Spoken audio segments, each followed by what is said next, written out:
Jesus knew he was going to raise Lazarus. He had that power. So why did he cry? Why was he so deeply moved at the tomb?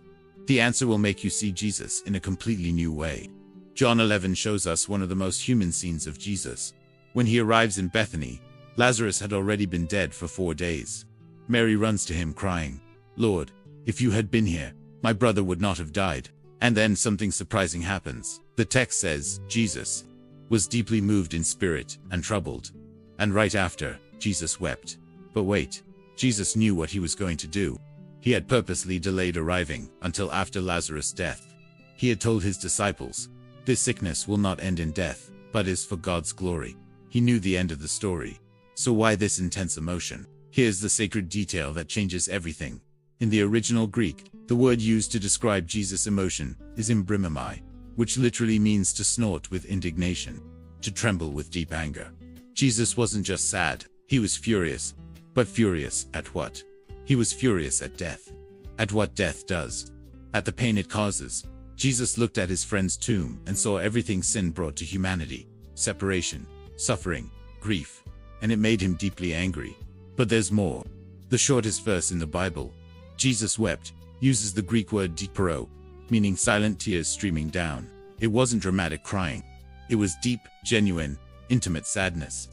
Jesus was fully present in that pain, even knowing that in minutes it would be reversed. And here's the revelation that transforms everything. Jesus didn't cry because he lacked power. He cried because he had empathy. He didn't need to feel that pain to raise Lazarus. But he chose to feel it. He chose to fully enter the human experience of grief. You know what this means for you. It means when you're suffering, Jesus isn't just observing from afar, planning how to fix everything. He's there, in the middle of your pain, feeling with you. Even when he already knows the end of the story. Even when he already has the solution. He chooses to be present in your anguish. Jesus could have simply raised Lazarus immediately. But first, he validated Mary and Martha's pain. He honored their grief. He showed that feelings matter, even when miracles are on the way.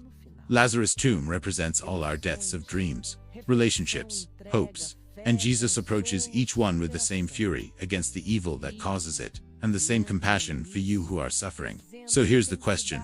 What tomb in your life needs Jesus to approach today? What pain do you need to let Jesus feel with you before seeing the miracle? Because maybe the miracle isn't just the resurrection. Maybe it's discovering you were never alone in the death. If this message spoke to you, please like and subscribe. Hit the notification bell for more biblical revelations. Share with someone who needs this today.